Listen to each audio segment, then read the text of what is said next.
Hello everyone. Our today's topic is based on the semi definite system.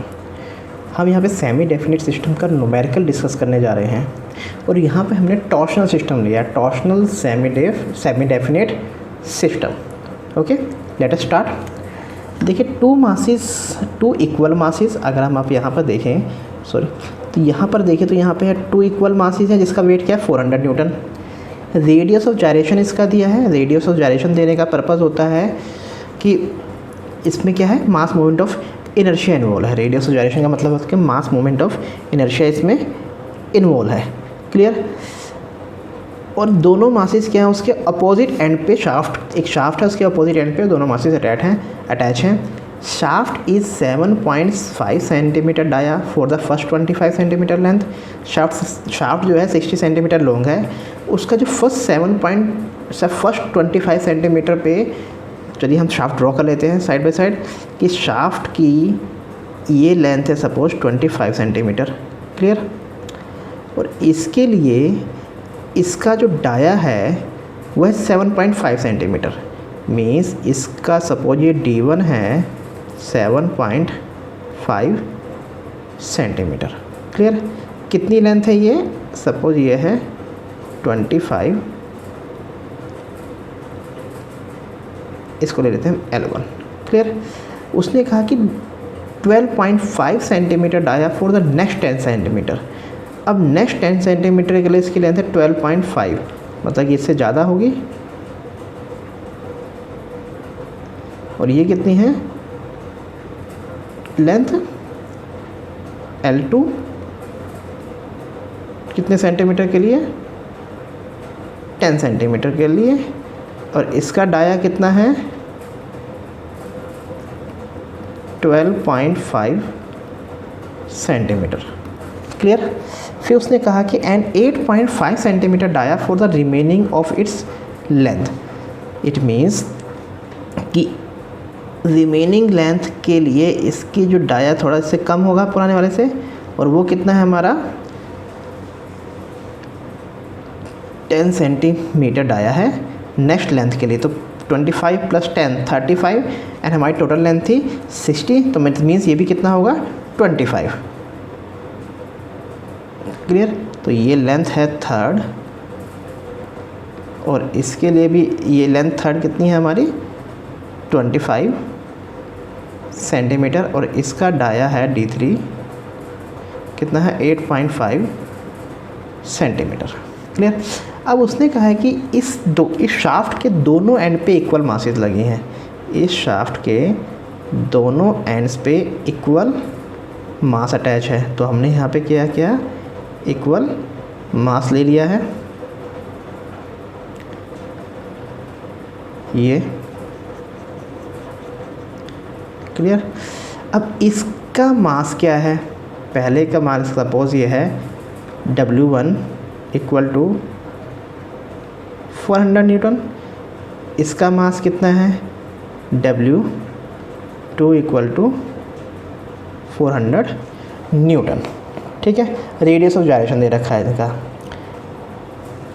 Find the frequency of free torsional vibration of the system. हमने क्या निकालना है, frequency निकालना है, position of node निकालना है, position of node find out करना है. क्लियर. तो सबसे पहले हमारा टारगेट क्या होता है, गिवन डाटा निकला. गिवन डाटा, ये हमेशा एक रूल बनाइए कि आपको गिवन डाटा सबसे पहले निकलना है, उसके बाद आपको क्या फाइंड आउट करना है वो लिखना है. उससे क्या होगा, आपको आपकी बार बार स्टेटमेंट पढ़ने की जो प्रॉब्लम है वो नहीं होगी. तो देखिए हमें पहला क्या है, शाफ्ट की 3 लेंथ दी हैं. L1 25 centimetre, L2 10 centimetre and L3 25 centimetre. इसके लिए डाया भी दिया है 7.5 सेंटीमीटर. इसके लिए दिया है 12.5 सेंटीमीटर और थर्ड के लिए दिया है 8.5 सेंटीमीटर. क्लियर. अब इसके में क्या है और क्या दिया उसने, हाँ वेट दिया है W1 400 Newton, W2 400 Newton. Radius of gyration दिया है. रेडियस ऑफ जायरेशन से हमें क्या बेनिफिट मिलेगा? रेडियस ऑफ जायरेशन से हमें क्या है, उसके मास मोमेंट ऑफ इनर्शिया निकालने में बेनिफिट मिलेगा। तो रेडियस ऑफ जायरेशन कितना दिया? 40 सेंटीमीटर। तो इसका रेडियस ऑफ जायरेशन है, सपोज वो हम लेते K1 है 40 सेंटीमीटर, और इसका ही 40 सेंटीमीटर है। इट मीन्स दोनों सेम ही है, दोनों का मास सेम है, रेडियस ऑफ जायरेशन सेम है। तो इस मीन्स क्या होगा, इसका मास मोमेंट ऑफ इनर्शिया सेम होगा। तो हम यहाँ पे कर लेते हैं, मास मोमेंट ऑफ इनर्शिया निकाल लेते हैं। दोनों सेम है तो दोनों को सेम कर लेते हैं। I1 equal to I2 equal to m² होता है, तो m1 K1², दोनों इक्वली होंगे। m1 क्या होगा, W1/g 400 newton upon g 9.8 metre पर सेकेंड स्क्वायर है। तो हमें K1 को भी मीटर में लेना है, 0.4 का स्क्वायर। क्लियर? तो इसको हम सॉल्व करते हैं, ये हमारे पास आ जाता है 6.524 kg मीटर स्क्वायर। तो मेरे पास क्या आ गया, मास मोमेंट ऑफ इनर्शिया दोनों का आ गया। क्लियर? अब देखिए, ये अगर हम इस पे हम थोड़ा फोकस करें तो हमें ये क्लियर होता है कि ये जो हमारा सिस्टम है, ये जो हमारा दोनों एंड पे डिस्क है, बीच में शाफ्ट है, और ये 3 अलग अलग डाया के शाफ्ट है। तो ये हमें शो कर रहा है कि तीनों, और ये तीनों किस टाइप के होंगे, सीरीज़ कनेक्शन है। तीनों में क्या हो जाएगा, हमारा सीरीज़ कनेक्शन होगा तीनों। जब ये सीरीजली कनेक्ट हैं तो हम इसको क्या करेंगे, अगर हमें इसकी इक्विवेलेंट स्टिफनेस निकालनी पड़ेगी ना। हम देखिए सेमी डेफिनेट सिस्टम में क्या होता है, सेमी डेफिनेट सिस्टम तो हमारा इस तरह से होता है कि एक डिस्क इधर होगी, एक डिस्क इधर होगी, बीच में एक सेम डाया की शाफ्ट होगी। अब हमने क्या करना है, उस सिस्टम को जिसमें हमारे पास क्या 3 अलग अलग डाया के शाफ्ट है, उसको सिंगल डाया में कन्वर्ट कर देना है। और सिंगल डाया में कन्वर्ट करने के लिए क्या करेंगे, हम इक्विवेलेंट स्टिफनेस निकाल देंगे। इक्विवेलेंट स्टिफनेस क्या होती है, 1/KT1 plus 1/KT2 plus 1/KT3। हम क्या करेंगे, तीनों का रेसिप्रोकल का एडिशन कर देंगे। ठीक, अब KT1, KT2 और KT3 क्या होता है, देखिए KT1 टॉर्सनल स्टिफनेस का फॉर्मूला होता है GJ/L1, GJ/L। Clear?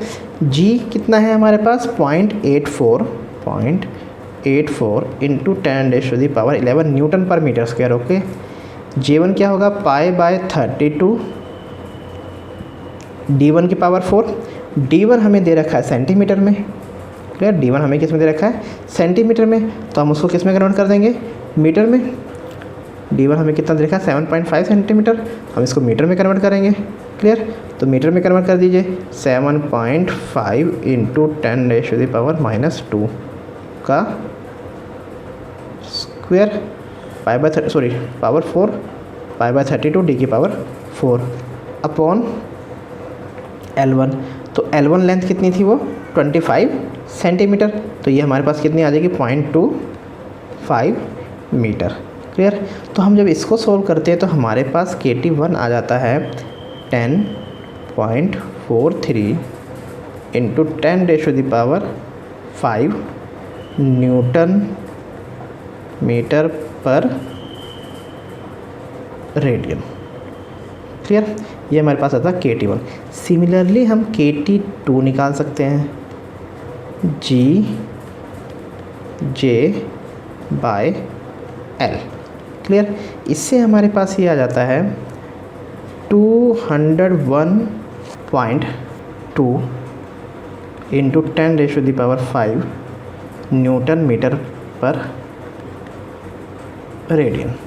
KT1, KT2, similarly KT3 निकाल देते हैं। KT3 हमारे पास आ जाता है 17.2 इंटू 10⁻5 न्यूटन मीटर पर रेडियन। क्लियर? अब हमारे पास KT1 आ गया, KT2 आ गया और KT3 आ गया। तो हम यहाँ से KT निकाल सकते हैं। तो हम जब इसको सोल्व करते हैं तो हमारे पास KT की वैल्यू आ जाती है। तो दिस इम्प्लाइज KT क्या हमारा 1/KT equal to 1/KT1 plus 1/KT2 plus 1/KT3। इन सबकी KT1, KT2, KT3 की वैल्यू पुट करते हैं तो हमारे पास KT आ जाता है 6.29 इंटू 10⁻5 6.29 इंटू 10⁻5 न्यूटन मीटर पर रेडियन। क्लियर, ये हमारे पास आ गया टोटल स्टिफनेस आ गई है। अब देखिए ये हमारा सेमी डेफिनेट सिस्टम है, उस सेमी डेफिनेट सिस्टम के लिए तो हमें फ्रीक्वेंसी पता ही है। सेमी डेफिनेट सिस्टम के लिए क्या फ्रीक्वेंसी है हमारी 1 तो 0 होती है, एक फ्रीक्वेंसी 0 होती है, एक फ्रीक्वेंसी हमारे पास क्या होती है 0, दूसरी क्या होती है KT इनटू में दोनों मास मूवमेंट ऑफ इनर्शिया का एडिशन, हमने सेमी डेफिनेट सिस्टम में पढ़ा भी था और इसका आर्टिकल भी किया था, अपॉन में I1 इंटू I2 का square root. Clear, I1 I2 हम निकाल चुके हैं, KT हमें पता है, इन सब की वैल्यू इसमें पुट करते हैं तो हमारे पास फ्रीक्वेंसी आ जाती है, और वो फ्रीक्वेंसी हमारे पास आती है अप्रोक्सीमेट 440 रेडियन पर सेकेंड। क्लियर, ये हमारे पास क्या आ गया ओमेगा N2 आ गया, मतलब फ्रीक्वेंसी ऑफ द सिस्टम आ गई। अब इसके बाद हमें निकालना है इसमें नोड की लोकेशन। नोड को लोकेट करने के लिए हमारे पास क्या कंपलसरी है, अब देख लेते हैं हम। ये हमारे पास क्या है शाफ्ट है, ये डिस्क, ये हम मानते हैं कि ये मेरे पास एक ही शाफ्ट है, एक ही डाया की शाफ्ट है, क्योंकि अगर आपको नोड लोकेट करना तो ध्यान दे दीजिए, बहुत ध्यान से सुनिए। नोड अगर आपको लोकेट करना है, दोनों एंड पे डिस्क लगा है, बीच में एक शाफ्ट, शाफ्ट का डाया सेम होना चाहिए। शाफ्ट का डाया क्या होना चाहिए, सेम होना चाहिए यहाँ पर। और शाफ्ट का डाया अगर अलग है तो हम उसको एक में कन्वर्ट करेंगे, जब उसको एक में कन्वर्ट करेंगे तो इट मीन्स इसकी लेंथ पे इफ़ेक्ट आएगा, इट मीन्स इसकी लेंथ पे इफ़ेक्ट आएगा। तो ये जो मेरे पास डाया होगा ये होगा मेरे पास सपोज इक्विवेलेंट डाया होगा। जब हम इक्विवेलेंट डाया लेंगे तो हमारे पास ये लेंथ भी इक्विवेलेंट आ जाएगी। क्लियर, ये हमें किस केस में करना है, जब क्या दे रखा हमें अलग अलग डाया, मतलब स्टेप्ड शाफ्ट दे रखी है। जब हमें स्टेप्ड शाफ्ट दी है तो हमें ऐसे यूज़ करना है। ठीक है, किसके लिए कर रहे हैं हम सब चीज़ें, टू लोकेट द नोड। तो नोड होता क्या है, node is the point where mode shape change its shapes. Node जैसे कॉन्ट्राफ्लेक्शन पॉइंट होता है बेंडिंग मूवमेंट में, जहाँ वो क्या होता है पॉइंट जहाँ पे बेंडिंग मूवमेंट अपना शेप चेंज करता है, प्लस से माइनस में आता है। सिमिलरली नोड क्या है यहाँ पर, नोड वो पॉइंट है जहाँ पर मोड अपना शेप चेंज करता है। क्लियर, अब हमने इसमें सेमी डेफिनेट सिस्टम के लिए नोड शेप होता है, वो क्या होता है, वो हमारा इस टाइप से होता है, ये हमारा रेफरेंस एक्सिस हो जाता है। तो जब हम इसको ड्रॉ करते हैं तो सपोज ये हमारा इधर ऊपर गया, दूसरा मेरा ऐसे नीचे आता है। अब जब ये ना ये ऊपर जा रहा है, ये नीचे आ रहा है, तो फिर जब हम इसको ऐसे करते हैं तो सपोज़ ये मेरे लेंथ एक मान लेते हैं, ये LA हो गई, ये LB हो गई। ये पॉइंट जहाँ पे शेप चेंज हुआ ये हमारा नोड है। हमें ये नोड के मतलब LA और LB की हम अगर लेंथ निकाल दें तो हमारे पास आ जाता है। और ये टोटल लेंथ क्या है, ये टोटल क्या है, इक्विवेलेंट लेंथ है। टोटल क्या है, इक्विवेलेंट लेंथ है। हम जानते हैं कि अगर ये हमारे पास लेंथ LA है तो हमारे पास ये क्या होता है, I1 हो जाता है। हमारे पास ये क्या होता है, सॉरी I2 होता है, मतलब कि अपोजिट इनर्शिया आता है। फर्स्ट केस के लिए, फर्स्ट साइड के लिए अपोजिट इनर्शिया, इस साइड के लिए दूसरा इनर्शिया। क्लियर, तो हमारे पास क्या आएगा, ये आ गया। अब हम यहाँ पे सिमिलर ट्रायंगल रूल लगाते हैं। सिमिलर ट्रायंगल क्या कहता है, सिमिलर ट्रायंगल कहता है कि similar triangle from similar triangle ये कहता है हमारा LA upon length A upon I2, मतलब इधर आ जाएगा I1 equal to length B into में I2। क्लियर, तो ये हमारे पास आ गया। ठीक है, अब जैसे कि I1 इक्वल टू I2 है, हमें पता है कि I1 क्या है, इस केस में, इस न्यूमेरिकल में I1 I2 इक्वल है, तो means length A equal to length B के इक्वल हो जाएगी। Length A equal to length B के इक्वल हो जाएगी। बट अब हमें लेंथ A या B दोनों में से एक तो निकालनी पड़ेगी ना। क्लियर, अब हमें क्या करना है, हमें पहले तो LE निकालना है। हमें पहले क्या करना है, LE निकालना। जो हमारा LE आएगा उसी का हाफ़ कर देंगे, इस केस में उसका हाफ़ कर देंगे। क्लियर, तो LE कैसे निकालेंगे हम, देखिए जब हमारा सीरीज़ कनेक्शन है शाफ्ट का, जैसे हमारी शाफ्ट क्या है, एक ऐसे है, फिर दूसरी ऐसे है, फिर तीसरी ऐसे है, इस तरह से है, तो इसका जो रोटेशन होगा, सपोज इसका θ1 हुआ, इसका थीटा 2 हुआ, इसका थीटा 3 हुआ। क्लियर।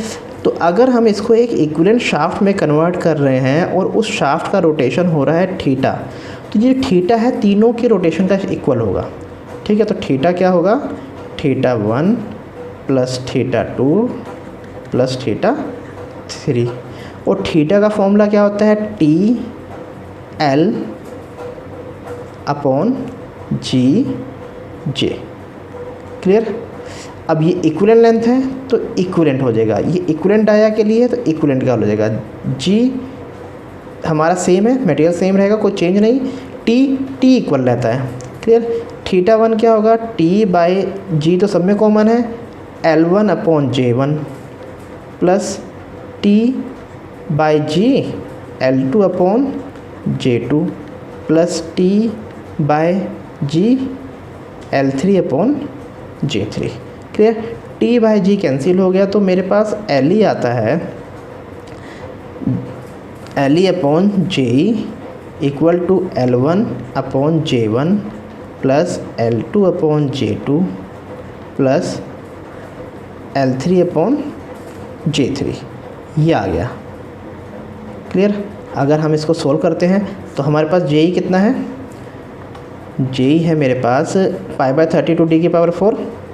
जे कितना है, pi by L E upon pi by 32 D E की power 4 equal to L1 upon pi by 32 D1 की पावर 4 प्लस में L2 upon pi by 32 D2 की पावर 4 प्लस में L3 upon pi by 32 D3 की power 4।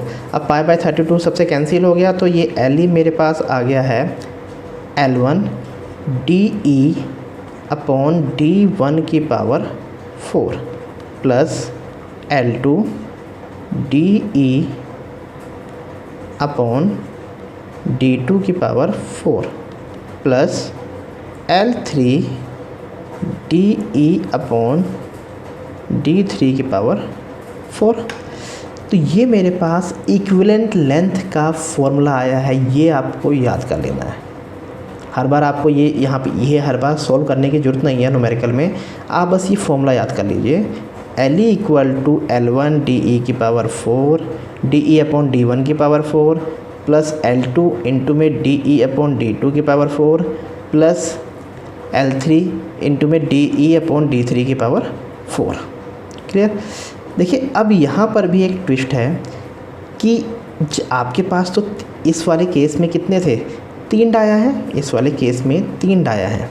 हम तीनों में से किसी भी एक डाया को इक्विवेलेंट डाया के इक्वल ले लेते हैं। हम क्या करते हैं, किसी भी एक डाया को क्या करते हैं, इसके इक्वल ले लेते हैं।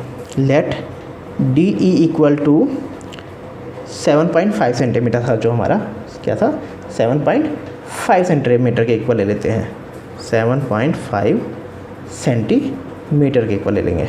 क्लियर। वो था हमारा D1 के इक्वल था, इक्वल टू D1।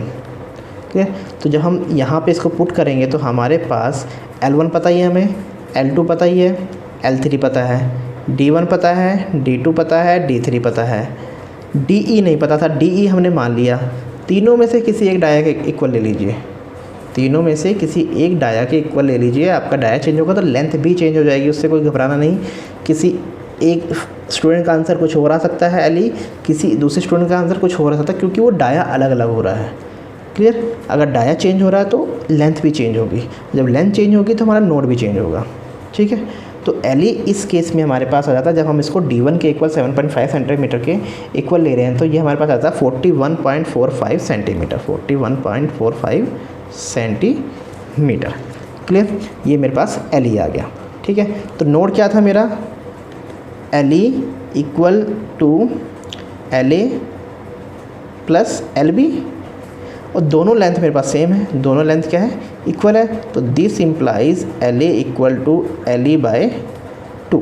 तो L A equal to L B equal to 20.72 centimetre. तो ये हमारे पास लोकेशन ऑफ नोड आ गई। कौन सी लोकेशन, ये जो हमने ऊपर इस में ड्रॉ की थी ये। ये आ गई हमारे पास ये वाली, ठीक है। ये एल ए आ गया, ये एल बी आ गया, ये हमने एल ई ले लिया। एल ई हमारा एक पर्टिकुलर हमने डाया कौन सा लिया था, D1 के इक्वल लिया था, ठीक। तो ये आपका हो गया एक न्यूमेरिकल सेमी डेफिनेट सिस्टम का, टॉर्सन सिस्टम का। अब आपने बुक्स में देखने हैं कि इससे रिलेटेड आपको बहुत न्यूमेरिकल मिलेंगे। इस टाइप के numerical semi definite torsion system के न्यूमेरिकल आपके बुक्स में बहुत सारे हैं। तो ये आपको ट्राई करना है, इसकी प्रैक्टिस करनी है, और कोई प्रॉब्लम आए आप मुझसे पूछ सकते हैं। नेक्स्ट लेक्चर में हम डिस्कस करेंगे coordinate coupling. So see you in next lecture. Thank you very much.